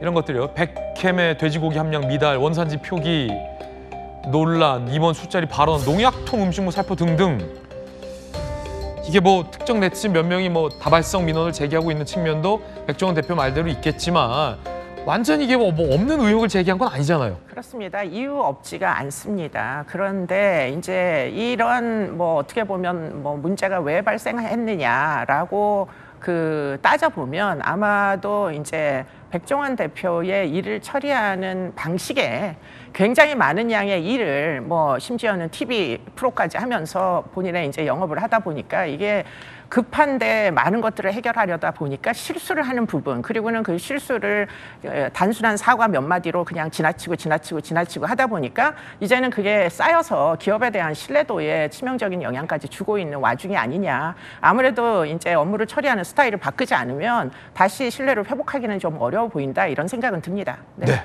이수연 교수의 돌직구였습니다. 뜨거운 사건 함께하고 있습니다. 세 번째 소식 만나보시죠. 오늘의 핫쌈입니다. 자, 강력 사건이 발생했습니다. 어떤 사건이었는지 함께 보시죠. 지난 12일에 발생한 사건인데, 자, 사실혼 관계 납치 살해극. 오전 7시쯤 가해자 A씨가 피해자 여성 B씨의 거주 오피스텔 건물에 잠입했습니다. 오전 10시 19분 집을 나선 이 여성을요, 두건과 테이프로 결박 후 납치를 했습니다. 이 남성은 함께 살던 아파트로 데려가서요, 오전 10시 41분 여성이 도주를 시도하자 살해를 한 끔찍한 사건입니다.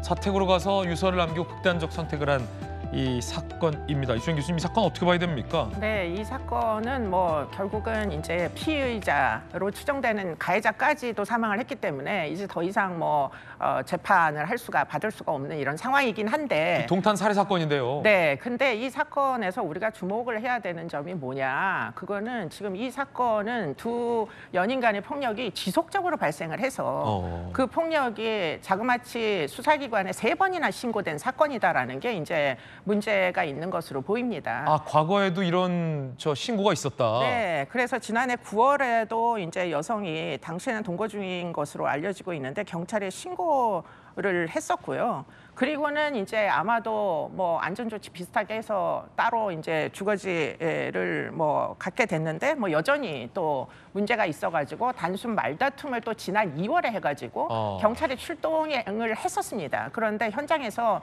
뭐 아직은 말다툼만 했다, 폭행이 이루어진 건 아니다, 이런 식으로 둘 다 이야기를 해가지고 결국은 또 돌아갔어요. 그래서 한 달 후에 지금 폭행 당하고 있다고 또 신고를 하는 일이 벌어졌고요. 그래서 결국은 지금 지난 3월 달에 무슨 조치가 내려졌느냐, 임시 대피소에서 생활을 좀 해라, 둘이 같이 있다가는 뭐 큰일이 날 것도 같으니까 경찰에서 임시 대피소까지 마련을 해줬어요. 아니, 그럼 어떻게 보면 좀 예견된 사건 아닙니까? 그렇습니다. 그렇기 때문에 이게 거의 뭐 6개월 이상 지속적으로 이 폭력 사태를 그 담당 경찰서에서는 알고 있었다는 얘기밖에 안 되는 거거든요. 그런데도 결국은 이번 사건이 일어나서 여성이 사망을 하다 보니까 지금 여러 가지로 경찰에서도 이 피해자의 사망을 막기 위해서 우리가 무슨 조치를 잘못했었는지 그거를 지금 찬찬히 살펴보고 있는 와중이고요. 제가 생각할 때는 이 피해 여성도 이 폭력의 피해를 좀 이렇게 너무 과소평가했던 게 아닌가, 이런 생각도 드는 게, 물론 과소평가를 고의적으로 합리적으로 하는 게 아니라 폭력 피해에 장기간 노출되는 여성들은 일종의 학습된 무기력 상태가 돼요. 판단 능력에 약간의 이제 착오가 발생을 합니다. 그렇군요. 그런 부분을 경찰이 조금 더 잘 알고 3번째 폭력 신고가 있었을 때 잘 설득을 해서 경찰이 제공하는 쉼터는 사실 비밀에 붙여져 있거든요. 거기에 아마도 피신을 시켰으면은 지금 거절을 하고 지인의 숙소로 갔다가 지금 이 변이 난 것이거든요. 안타깝군요. 네, 그렇기 때문에 전 남자친구가 지인의 숙소를 아마 찾아갔던 걸로 보입니다. 그래서 결국은 이 사단이 난 거니까 결국에는 이렇게 폭력 피해에 생명 손실의 위험이 있는 여성들을 좀 더 안전한 곳에서 좀 더 신분을 비밀리에 이제 유지하면서 잘 좀 생활할 수 있도록 경찰에서 예의 좀 더 주의를 기울이면 좋겠다, 이런 생각은 하게 됩니다. 예, 이수연 교수님 모시고 범죄 사건까지 풀어봤습니다. 자, 이번엔 저희가 준비한 다음 이슈입니다. 주제 공개합니다.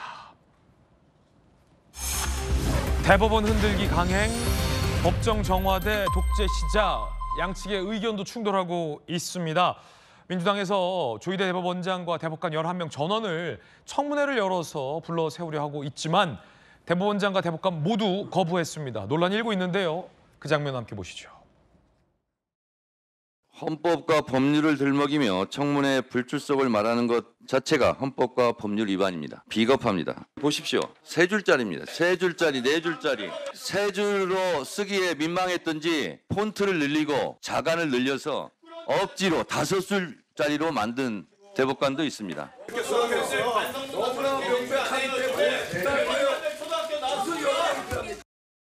이제 이번 청문회가 결국에는 재판 관련한 조사를 전제로하는 청문회이기 때문에 법관인제가 참석하는 것은 이제 헌법이나 법률의 규정에 비춰볼 때 적절치 않다는 그 이유도 들 수 있겠습니다. 너무나 명료하기 때문에 그러니까 빈말할 간단하게 국회가 하는 행태가 말이 안 되니까 말이 길어지는 거. 자, 지금 이 장면 논란의 장면입니다. 입법부와 사법부가 엄연히 독립돼 있지만 민주당은 사법부가 대선에 개입했다라고 주장하면서 청문회를 열겠다라고 주장하고 있는 상황이고요.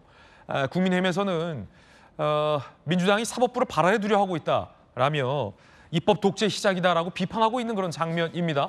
오늘 아마 전문가들 사이에서도 치열한 토론이 예상되는데 의견 한번 들어보겠습니다. 먼저 법조인이신 김광선 변호사님 어떻게 보십니까? 이재명 후보에게 공직선거법 유죄를 판단하고 파기환송한 것, 그 이유로 대법원장과 대법관 전원이 청문회에 불려 나와야 하는 상황, 조금 전에 보신 상황인데 적절하다고 보십니까? 아니, 저는 일이 있어서는 안 되죠. 저게 만약에 정말 나와서 어떠한 청문회를 했다고 한다면 앞으로도 권력을 잡은 자들이 똑같은 행태를 부릴 거 아니에요? 저는 제 일제 볼 때는 민주국가에 있어서는 안 되는 막장이에요, 막장. 그냥 가능성을 따지는 게 아니고 막장에도 볼 수 있고, 그 정청래 사법위원장이 그런 말 하더라고요. 3줄짜리를 칸을 씌워가지고 4줄을 만들고 5줄을 만들었다고 하는데 이제 불출석 사유서를 얘기하는 거예요. 제가 대법관이면 1줄 쓸 거예요. 3권 분립, 사법부 훼손. 더 이상 할 얘기가 없어요. 민주국가에서 어떻게 이런 일이 일어날 수 있습니까? 본인들에게 불리한 재판을 했다고 해서. 물론 이례적인 신속한 재판이긴 하지만 조희대 대법원장이 혼자 결정한 게 아니잖아요. 12명의 대법관들이 해서 협의해서 기록 검토해서 낸 결정 아닙니까? 근데 어떻게 대법관의 어떤 대법원에 자기들이 불리한 걸 했다고 그래서 청문회를 하고 지금 법사위 소유에 지금 특검법 발의되어 있는 거 아니에요? 그러면 입법권의 어떠한 국회의 다수당을 점하고 있다는 걸 가지고 무소불위의 그러한 행태를 지금 보이고 있는 거예요. 사실 이게 이번이 조기 대선이 아니고 그냥 전에 치렀던 정당한 대선이면 이 대선은 볼 것도 없습니다. 그런데 비상계엄 탄핵의 어떤 대선이다 보니까 더군다나 아주 국민의힘이 무능하다 보니까 저런 행태를 보여도 여론조사에서는 이재명 후보가 아주 잘 나오는 거예요. 있을 수 없는 일이죠. 하지만 그에 대한 책임은 제가 볼 때는 윤 전 대통령이랄지 국민의힘 책임이 분명히 있다는 걸 말씀을 드리지만 아무리 그렇다 하더라도 해서는 할 일과 해서는 안 될 일이 있는 거예요.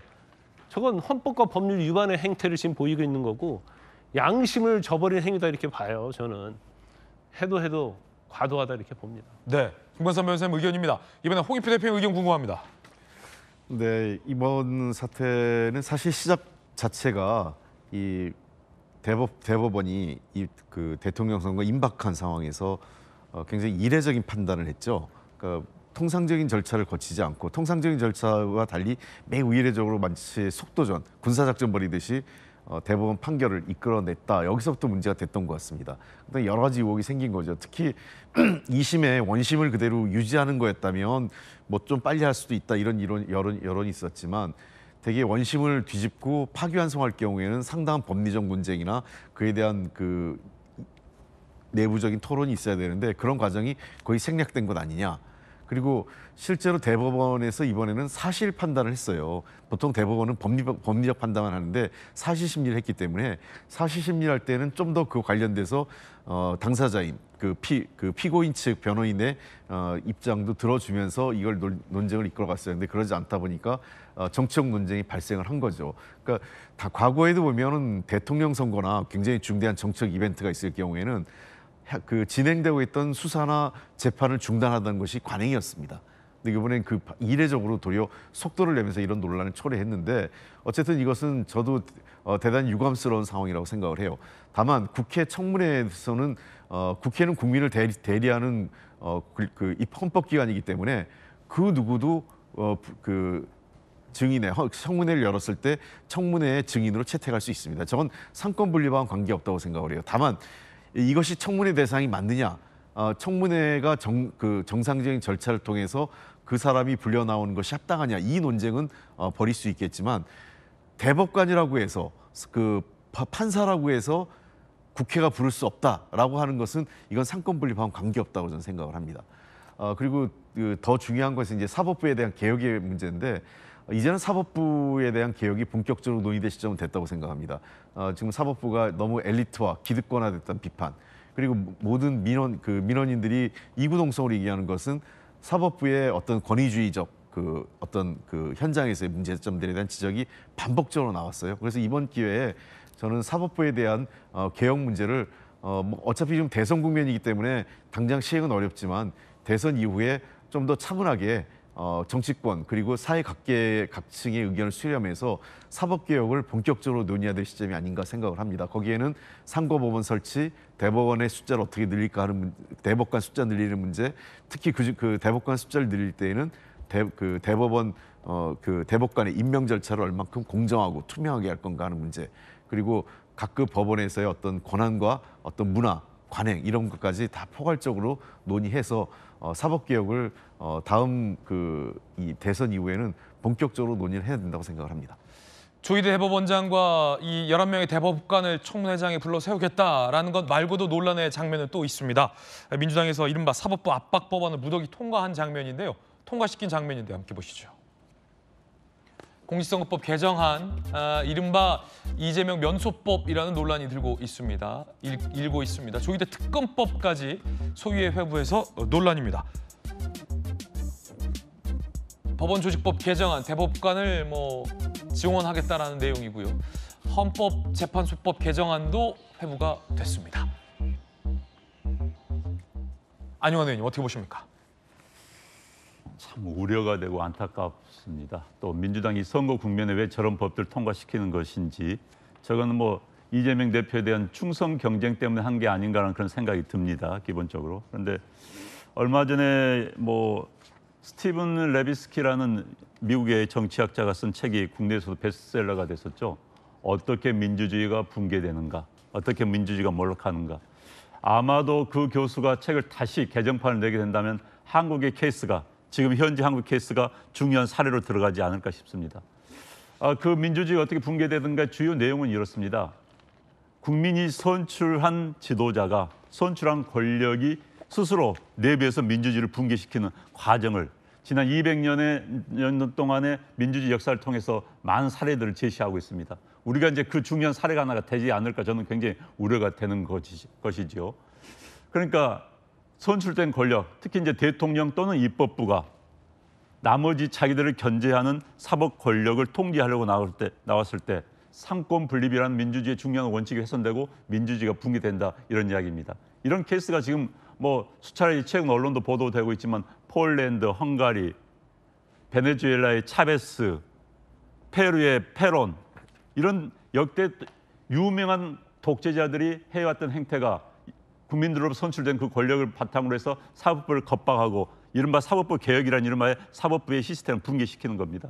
지금 민주당의 저 법들은 모두 누굴 1인, 이재명을 위한 1인을 위한 법입니다.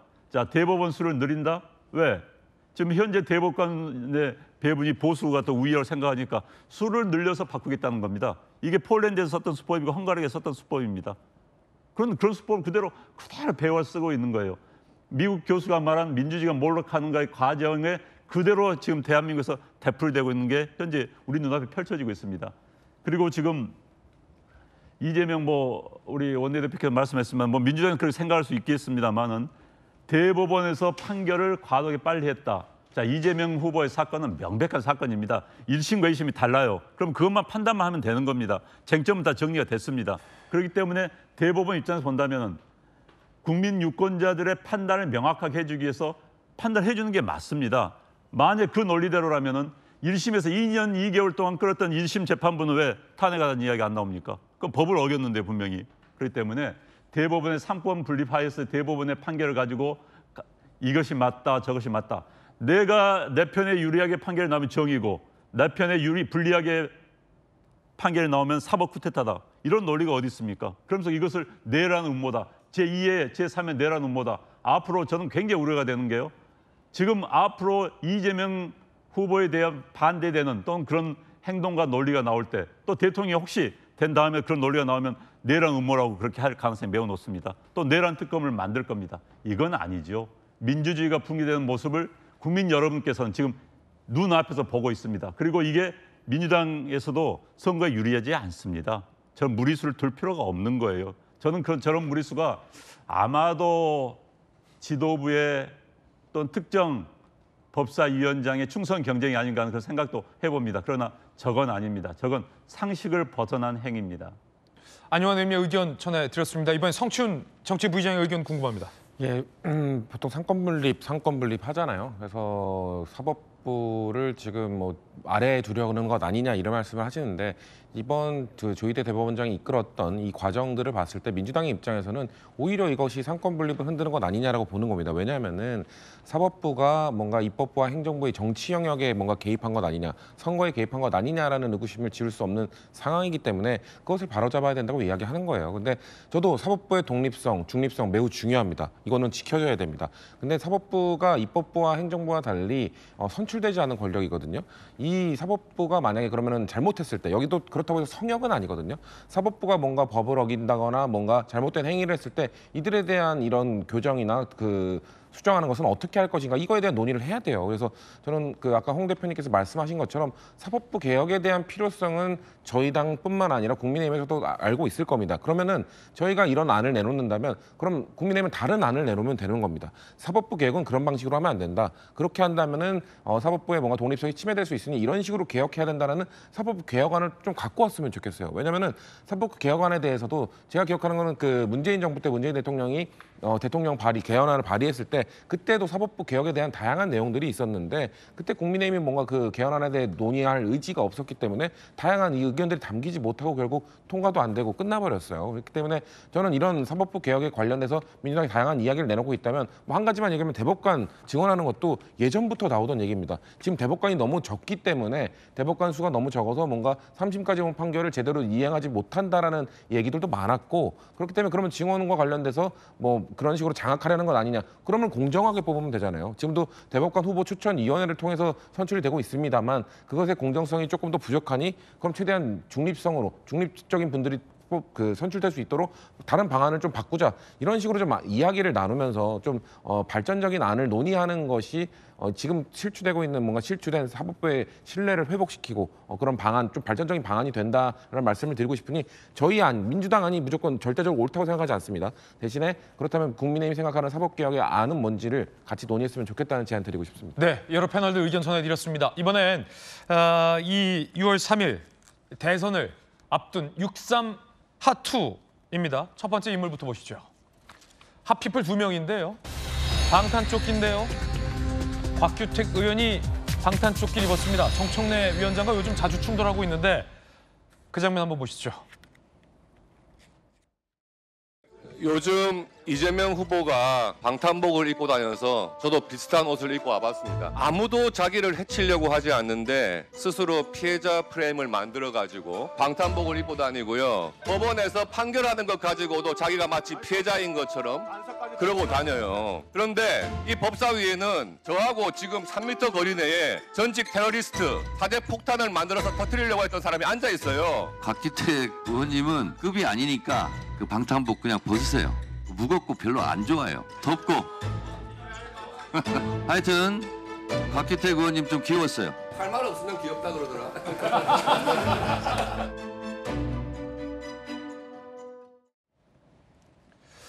자, 그 가운데 이 방탄 유리도 만들어지고 있다. 이런 얘기도 나옵니다. 함께 보시죠.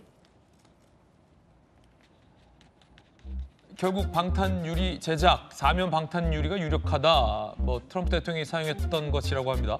민주당의 이정헌 더불어민주당 중앙선대위 유세본부 공동본부장은요. 방탄유리 제작 시작했다. 유세할 때 사방이 오픈돼서 어디에서 어떤 유해가 가해질지 모르는 상황이다라며 뭐 2,500에서 5천만 원 추정된다라는 보도도 일각에선 나오고 있습니다. 방탄유리. 김광삼 변호사님 어떻게 생각하십니까? 아니 뭐 안전은 아무리 해도 이제 도가 지나치지 않다. 저는 그렇게 보고요. 일단 할 수는 있겠죠. 그런데 계속적으로 민주당에서 지난 3월에 뭐 러시아 권총 수입 얘기했잖아요. 그다음에 이번에는 어떤 얘기하냐면 3km에서도 저격할 수 있는 아주 용어가 굉장히 우리 넷플릭스나 그런 데 드라마에 볼 수 있는 용어예요. 킬러용 저격소총이다 이렇게 돼 있어요. 그러면 이게 밀반입됐다는 정보가 있다는 거 아닙니까? 킬러용 저격소총이 밀반입됐다는 정보가 있다고요? 정보가 있는데 그 정보도 뭐라고 하냐면 민주당에서 이재명 후보를 암살하기 위해서 밀반입됐다는 게 아니고 밀반입이 됐다고 하는데 그건 이재명을 죽이기 위해서 밀반입된 게 아니냐. 그러니까 그게 저격수총이 밀반입된 사실을 제보를 받았다는 거예요. 그러면 그게 이재명 후보를 저기하기 위한 것인지 다른 목적이 있는 것인지 그건 알 수 없다는 거예요. 그러니까 전체적인 취지를 보면 그렇지만 밀반입됐다는 것은 그러면 외부에서 무조건 사제 소총이랄지 밀반입되면 이재명 후보를 저격하기 위해서 밀반입된 거냐 그런 의심이 있고 일단 실체가 없어요. 왜 실체가 없냐면 적어도 밀반입됐다는 소총이 있다고 한다면 그 밀반입된 과정을 아는 사람이 제보했을 거 아니에요. 그럼 경찰에 이건 당연히 신고해서 수사하도록 해야 하는 거잖아요. 네. 근데 경찰은 그런 거에 대해서 제보받은 바도 없고 수사 의뢰해달라고 한 적도 없다는 거 아닙니까? 그러면 이 민주당에서 이거 정말 실체가 없는 걸 어떻게 보면 이재명 후보를 지지하는 그런 사람들이 무작위로 걱정이 돼서 문자로 뭐 예를 들어서 뭐 바주카포가 밀반입됐다고 하더라. 바주카. 그러면 바주카포는 사실은 저 방탄유리로 안 되거든요. 네. 그러면 뭐 철로 하든지 아니면 뭘로 해야 할 텐데. 깨끗하고라니. 그렇죠. 깨끗하고 뭐 유세를 하든지 하는데 그러면 뭐 제보가 있으면 다 그게 사실은 아니잖아요. 그래서 저는 의구심을 갖는 게 뭐냐면 그렇다고 한다면 안전 중요하죠. 그러면 경찰에 신고해서 수사하도록 해야 하는 건데 왜 신고 안 하냐? 왜 그런 건 안 하면서 계속 방탄 얘기하고 그런 건지 좀 이해가 가지 않는 측면이 있어요. 김광삼 변호사의 의견이었고 이번에 홍 대표님 의견입니다. 어쨌든 지금 당 안팎에서 저런 제보가 굉장히 쏟아져 들어오는 건 사실이에요. 그러니까 당의 관계자들 입장에서는 이것을 일일이 사실 팩트 체크하기도 쉽지 않고요. 또 이게 뭐 워낙 테러 정보라는 걸 국가정보기관도 확인하기 어려운 사건이기 때문에 다만 대통령 선거를 앞두고 지금 미국에서 그 트럼프 대통령 후보 시절에 저격 사건이 있었지 않습니까? 그러다 보니까 후보에 대한 안전을 최우선적으로 해야 되지 않느냐 이런 내부적 논의가 좀 있었던 것 같습니다. 그래서 그 방탄과 관련된 유리를 해서 안전성을 해고해. 과거에 우리 그 노태우 대통령이 당선될 때도 방탄 유리는 아니지만 방탄 방패 같은 게 있었던 적이 있었어요. 기억나시겠지만 네. 그때 이제 지역 감정이 심해서 영원함을 갔을 때마다 이제 뭐 돌이나 또 이런 여러 가지 오물들이 투척되는 거기 때문에 후보자들 그 당시에도 김대중, 김영삼, 노태우 유력 3인의 후보에 대해서 이렇게 그 방탄막을 했던 기억이 나는데 전례도 있다. 예, 그렇습니다. 그런 측면에서 저는 그 테러에 대한 수사는 이런 정보가 있다면 국가정보기관 등에서 좀 더 체계적으로 조사했으면 좋겠고요. 그 민주당을 포함해서 경호를 맡은 지금 경찰 등 여러 담당 기관에서는 만사부려 튼튼이라고 국가적 그 큰 정책 이벤트가 그 대통령 선거인데 이런 안전 문제에 대해서는 최선을 다해서 만전을 기해 주길 바랍니다. 네, 자 대선 하투 하고 있습니다. 두 번째 소식입니다. 자 현수막인데요. 전국 곳곳에서 이 현수막 훼손 사례가 나오고 있다고 합니다. 자, 찢어진 현수막, 구겨진 현수막, 구멍난 타이어 등등입니다. 이거 다 처벌받을 수 있으니 각별히 주의하시기 바라겠습니다. 저희들은 60초 광고 보고 돌아오겠습니다. 잠시 후에 뵙겠습니다. 예, 오늘 저희가 준비한 소식 모두 다 전해드렸습니다. 못다한 이야기 잠시 후 아래 주소에서 김진의 더 라방에서 다루겠습니다. 오늘부터 다시 김진의 더 라방도 정상적으로 달려보겠습니다. 최고의 전문가와 함께합니다. 저희들은 잠시 후에 뵙겠습니다. 그럼 오늘 하루는 분명 어제보다 나을 겁니다. 좋은 하루 되십시오. 고맙습니다.